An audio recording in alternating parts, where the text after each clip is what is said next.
অবশেষে অনুমোদন পেল চীনা অর্থনৈতিক অঞ্চল প্রকল্প। দেশে বিনিয়োগ বাড়ার আশা। ফেনীর বন্যা নিয়ন্ত্রণে নেওয়া হচ্ছে উদ্যোগ।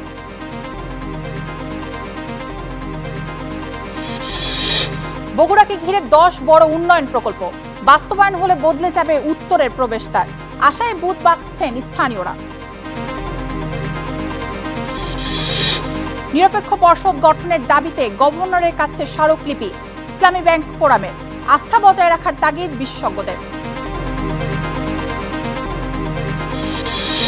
ভরা মৌসুমে রাজশাহীতে আমের বাজার নিয়ে হতাশ চাষিরা। আগের তুলনায় দাম কম। 800 কোটি টাকা বাণিজ্যের আশা কৃষি বিভাগের।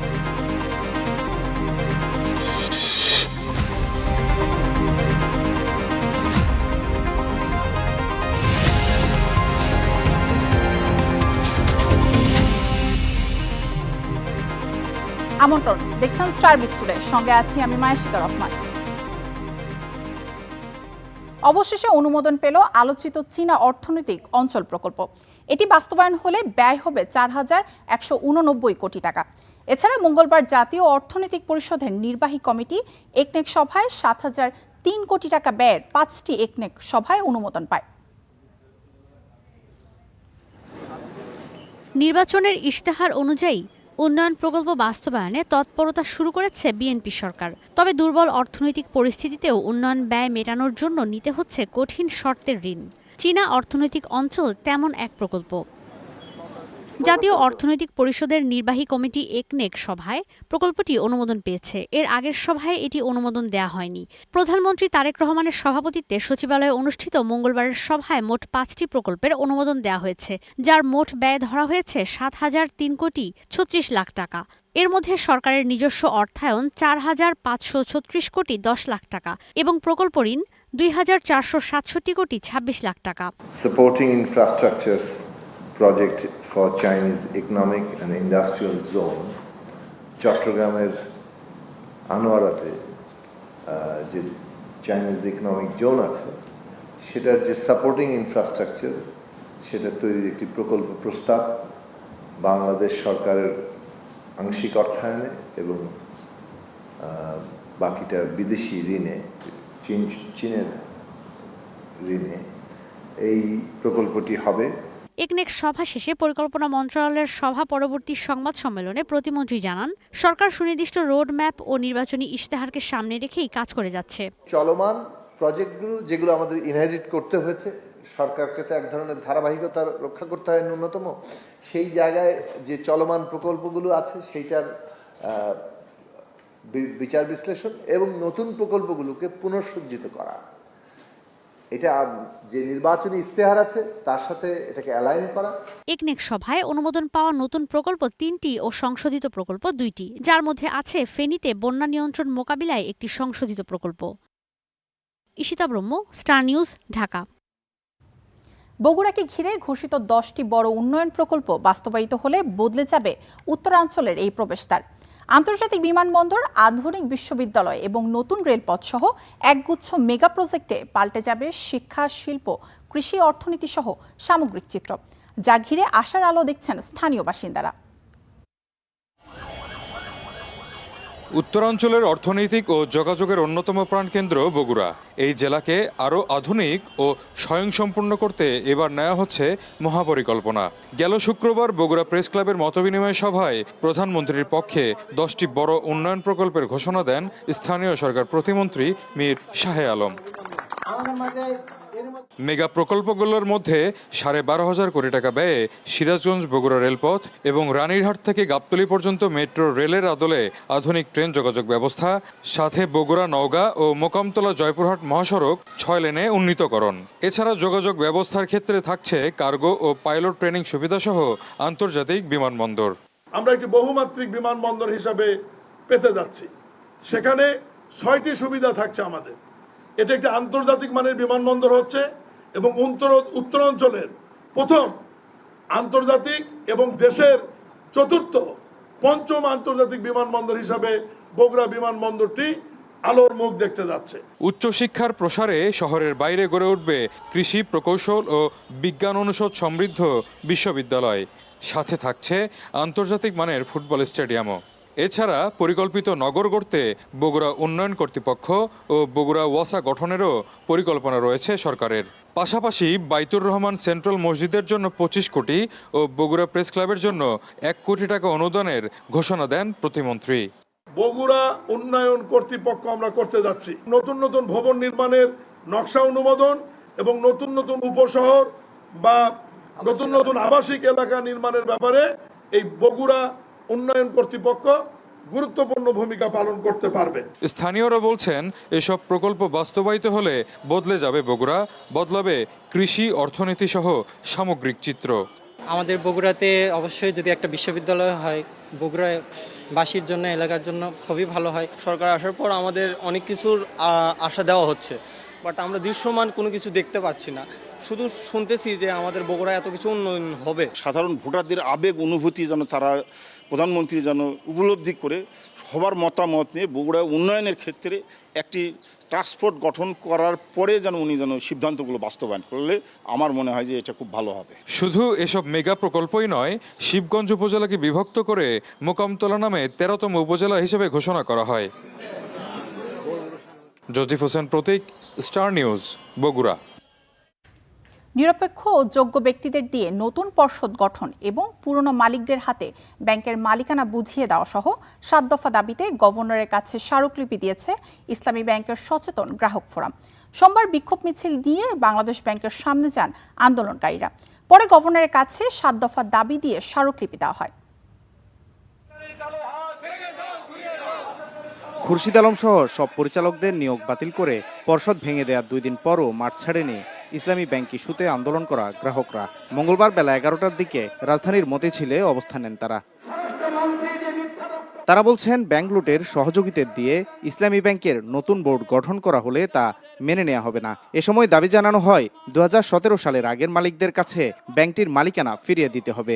ইসলামী অর্থনীতি যারা বুঝে, ইসলামী ব্যাংক সম্বন্ধে, ইসলামী ব্যাংকিং সম্বন্ধে যাদের অভিজ্ঞতা আছে, এরকম ব্যক্তিদেরকে ইসলামী ব্যাংকের পরিচালনা পর্ষদে নিয়ে আসতে হবে। নতুবা কোন দুষ্কৃতিকারীকেই আমরা ইসলামী ব্যাংকে ঢুকতে দেব না। তদন্ত করে কোন রাজনৈতিক দলের পরিচয় প্রয়োজন নেই। শুধুমাত্র একজন ব্যাংক প্রেমী, ইসলামী অর্থনীতি প্রেমী, বাংলাদেশ প্রেমী, লুটেরা না হলে হয় এরকম একজন স্বচ্ছ সজ্জন ব্যক্তিদের সমন্বয় অতি সত্ত্বর চেয়ারম্যান এবং বোর্ড গঠন করে গ্রাহকদেরকে তাদের ব্যবসায় মনোযোগ দিবেন। পরে বিক্ষোভ মিছিল নিয়ে বাংলাদেশ ব্যাংকে যান আন্দোলনকারীরা। ঘেরাও করেন কেন্দ্রীয় ব্যাংক। একটি প্রতিনিধি দল 7 দাবি জানিয়ে স্মারকলিপি দেন গভর্নর বরাবর। ইসলামী ব্যাংকে নতুন পরিচালনা পরিষদ দ্রুত গঠন করতে হবে। যেই পরিচালনা পরিষদের ব্যক্তিরা হবে সৎ, যোগ্য এবং পেশাদার এবং ইসলামী ব্যাংকের গ্রাহকদের আস্থা পুনরুদ্ধার করার জন্য কার্যকর ব্যবস্থা গ্রহণ করতে হবে। এই দাবিগুলোকে সামনে রেখেই আমরা স্মারকলিপি দেওয়ার জন্য আজকে এখানে উপস্থিত হয়েছে। ব্যাংক খাতে স্থিতিশীলতা আনতে সরকার এবং কেন্দ্রীয় ব্যাংকে কার্যকর ব্যবস্থা নেয়ার দাবিও জানান আন্দোলনকারীরা। Walid Sakib, Star News, Dhaka. ইসলামী ব্যাংকের গ্রাহকদের আস্থা ধরে রাখতে সরকার ও বাংলাদেশ ব্যাংককে নিরপেক্ষভাবে কাজ করার পরামর্শ দিয়েছে ব্যাংক খাতের বিশেষজ্ঞরা। ইসলামী ব্যাংক ক্ষতিগ্রস্ত হলে দেশের অর্থনীতিতে বিপর্যয়ের আশঙ্কা তাদের। অন্যদিকে ইসলামী ব্যাংকের নতুন পর্ষদ গঠনের ক্ষেত্রে সৎ ও দক্ষ ব্যক্তিদের অগ্রাধিকার দেওয়ার দাবি জানিয়েছে সচেতন গ্রাহক ফোরাম। খুরশিদ আলমকে চেয়ারম্যান করার পর থেকেই তার পদত্যাগের দাবিতে আন্দোলন করে ইসলামী ব্যাংক সচেতন গ্রাহক ফোরাম। আস্থার সংকটে ব্যাংক থেকে 4,000 কোটি টাকার বেশি তুলে নেয় গ্রাহকরা। তারল্য সংকট কাটাতে ব্যাংকটিকে 2 দিনে 5,000 কোটি টাকা ধার দেয় বাংলাদেশ ব্যাংক। তবে গ্রাহকের আস্থা ফিরিয়ে আনতে রোববার ইসলামী ব্যাংকের পুরো পর্ষদ ভেঙে দেয় বাংলাদেশ ব্যাংক। নীতি নির্ধারণের দায়িত্ব দেওয়া হয় একজন নির্বাহী পরিচালককে। দায়িত্ব নিয়েই আমানতকারীদের আস্থা ফিরিয়ে আনা ও লেনদেন স্বাভাবিক করতে কাজ করার ঘোষণা দেন তিনি।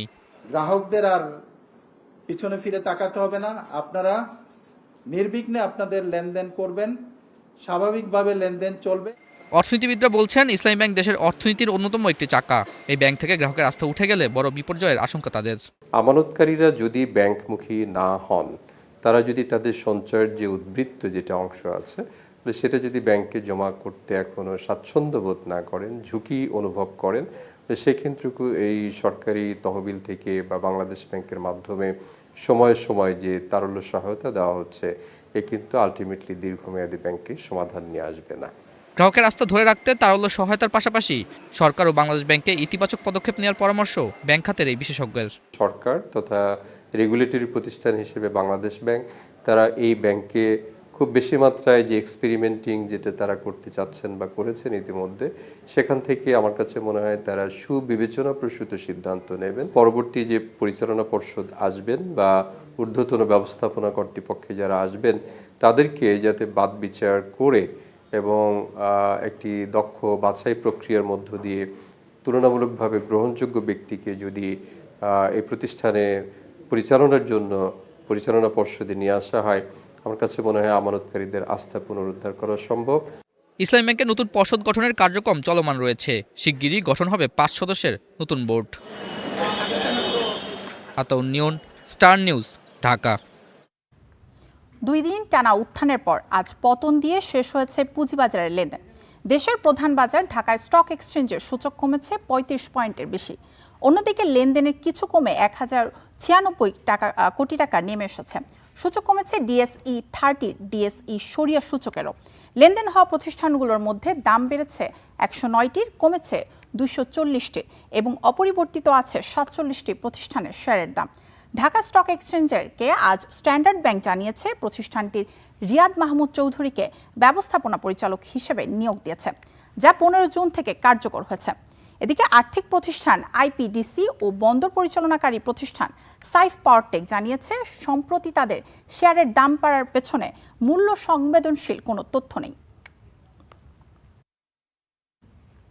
লিঙ্গ সমতা ও নারীর ক্ষমতায়নের লক্ষ্যে 2030 সালের মধ্যে প্রায় $100 মিলিয়ন অ্যারেঞ্জ ইনভেস্টমেন্টে কাজ করছে ঢাকা স্টক এক্সচেঞ্জ ও বাংলাদেশ ব্যাংক। এ ধরনের অর্থায়নে নারী চালিত শিল্পের জন্য জামানতবিহীন মূলধন জোগাড় দেয় এবং জলবায়ু সহনশীল আবাসন ও টেকসই কৃষিকে সুরক্ষিত করে। মঙ্গলবার ডিএসই আয়োজিত অ্যারেঞ্জ ইনভেস্টমেন্ট সামিটে এসব তথ্য তুলে ধরা হয়। জ্বালানি ও বিদ্যুৎ এবং কৃষির মতো সংকটে থাকা 4 খাতে এ বন্ডের মাধ্যমে অর্থায়ন করে নারী উদ্যোক্তা তৈরি ও অর্থনৈতিক উন্নয়নে ভূমিকা রাখা সম্ভব বলে মনে করেন আলোচকরা। এ সময় অ্যারেঞ্জ ইনভেস্টমেন্ট বাংলাদেশ ব্যাংকের সব ধরনের নীতিগত সহায়তা দেওয়ার কথা বলে জানান ডেপুটি গভর্নর হাবিবুর রহমান।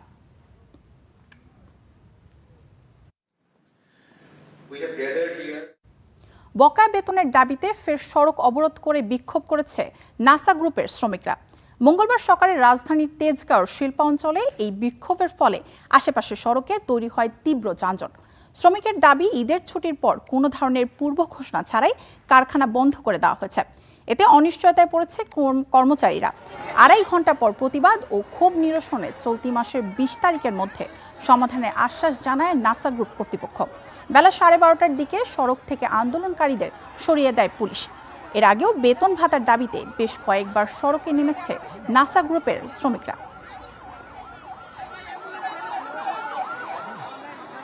ভরা মৌসুমেও রাজশাহীতে আমের বাজার নিয়ে হতাশ চাষিরা।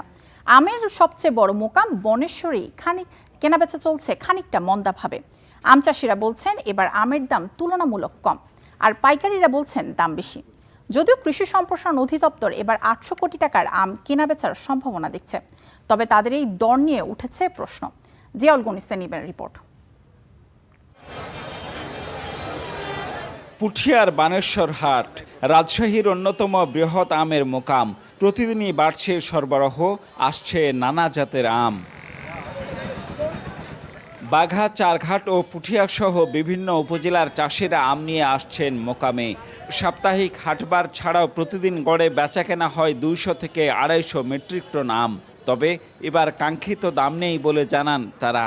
এবার খুবই আমের বাজার কম, মানে এবার ব্যবসায়ীরা প্রচুর ধরা খেলো। বিষ, সার, ভ্যান, পাট সব কিছুর দাম বেশি, ওই হিসেবে আমাদের পোষাচ্ছে না। একটা লেবারের দাম ধরেন 600 টাকা, ভ্যানওয়ালা 600 টাকা, 1200 টাকা। আবার ধরেন যে লিজের পাটের দাম আছে, আরও খরচ আছে ভাই, আম টাকা তো গাড়াচ্ছে না। তবে পাইকারদের দাবি দাম বেশ চড়া। বানেশ্বর হাটে সবচেয়ে বেশি যোগান রয়েছে হিমসাগর, ল্যাংড়া, লক্ষণভোগ ও আম্রপালির। পাশাপাশি বিক্রি হচ্ছে নানা জাতের আমও। হাটে দেশের বিভিন্ন প্রান্ত থেকেও আসছেন ক্রেতারা। দাম নিয়ে তারা জানিয়েছেন মিশ্র প্রতিক্রিয়া। আমি নারায়ণগঞ্জ থেকে আসছি, আজকে এই প্রথম রাজশাহী এখানে আম নিতে আসছি। আলহামদুলিল্লাহ মোটামুটি ভালো, খারাপ না। অনেক আমি কিনছি, দেখলাম কোয়ালিটিও ভালো, আমের দামও মোটামুটি কমই আছে, এই কারণে আমরা আসছিলাম। কেউ ইচ্ছা করে বাড়াই বলতেছে, বাসা শুনে ভাবতেছে দূর থেকে আসছি, কেউ আবার মনে হইতেছে একটু সহনশীলতা দেখাচ্ছে। যদি আমি ক্যারেট করতে যাই, ওটা দেখা যায় যে না যিনি উনি বাঁধার যে কাজটা করে উনি 150 টাকা করে নেয়, কিন্তু এই 150 টাকা করে আসলে এটা নেওয়া উচিত না। প্রতি কেজির গড় মূল্য 30 টাকা ধরে এবার 800 কোটি টাকার আম বাণিজ্যের আশা করছে কৃষি বিভাগ। তবে মূল্য নির্ধারণ নিয়ে প্রশ্ন তুলেছে কৃষি বিপণন বিভাগ। প্রাথমিক অবস্থায় একটু মানে হচ্ছিল আমের, এখন বর্তমানে আমের প্রাইস ভালো। এই রাজশাহীতে যদি একটা ম্যাঙ্গো মানে প্যাক হাউস তৈরি করা যায়, তাহলে এটা আমরা এই জায়গা থেকে কিন্তু আমরা সরাসরি বাইরে আম রপ্তানি করার একটা সুযোগ সৃষ্টি হবে। পাশাপাশি যে আমরা বলছি কি, যদি এখানে একটা কার্গো বিমানের ব্যবস্থা করা যায়, তাহলে আর এই ঢাকা যাওয়া লাগবে না। এই রাজশাহী থেকে কিন্তু সরাসরি বাইরে যদি আমরা এক্সপোর্টের সুযোগ হয়, তো এই জায়গা থেকে আমরা সরাসরি বাইরে আমরা এক্সপোর্ট করার একটা মানে নতুন রাস্তা সৃষ্টি হবে বলে আমরা বিশ্বাস করি আর কি। আমরা এখন পর্যন্ত আমের কোনো দর ওভাবে আলাদাভাবে আমরা নির্ধারণ করে দিচ্ছি না। বাজারে গিয়ে চাষি যেই দামটা তার উৎপাদন খরচের সাথে সামঞ্জস্যপূর্ণ, তিনি মুনাফা যোগ করে যে দামটা আশা করেন সেই দামটা পেলে তারা বিক্রি করছেন। এইভাবেই আসলে আমের বাজারটা এখন বর্তমানে চলমান আছে। রাজশাহী জেলায় এবার আমবাগান রয়েছে 19,062 হেক্টর জমিতে, আর প্রায় 2,44,000 মেট্রিক টন আম উৎপাদনের আশা করা হচ্ছে। Ziaul Gani Selim, Star News, Rajshahi. Iran যুক্তরাষ্ট্র শান্তি চুক্তির ঘোষণার পর ফ্রান্সে শুরু হয়েছে গ্রুপ অফ 7 বা G7 এর সম্মেলন। ইউক্রেন আর ইরান মূল আলোচ্যসূচি হলেও 3 দিনের এই সম্মেলনে আলোচনা হবে অর্থনৈতিক চ্যালেঞ্জগুলো নিয়ে। বিরল খনিজের বাজারে বিশ্বের দ্বিতীয় বৃহত্তম অর্থনীতির দেশ চীনের আধিপত্য নিয়েও হতে পারে আলোচনা। গ্রুপ অফ 7 বা G7 যুক্তরাষ্ট্র, কানাডা, জার্মানি, জাপান সহ শক্তিশালী 7 দেশ প্রতিনিধিত্ব করে এই জোটের। পুরো বিশ্বের মোট জনসংখ্যার 10% এই 7 দেশ হলেও বিশ্বের জিডিপির 44% নির্ভর করে এই জোটের ওপর। দেশগুলোর মোট জিডিপি $52 ট্রিলিয়ন। G7 এর সদস্য দেশগুলো হলেও জোটের প্রতিনিধিত্ব করে ইউরোপীয় ইউনিয়ন। বিশ্বের রাজনৈতিক, কূটনীতি ও অর্থনৈতিক এই জোটের প্রভাব বেশ গুরুত্বপূর্ণ। দাতব্য সংস্থা অক্সফাম বলছে, ইরানের যুক্তরাষ্ট্র আর ইসরায়েলের যৌথ আগ্রাসনে শুরুর পর G7 এর জ্বালানি খাতে বিলিয়নারদের পকেটে গেছে $300 মিলিয়ন। যুদ্ধ শুরুর পর 41 জন G7 বিলিয়নারের সম্পদ বেড়েছে $23 বিলিয়ন। এই ছিল স্টার বিস্টুরে। এতক্ষণ সঙ্গে থাকার জন্য ধন্যবাদ।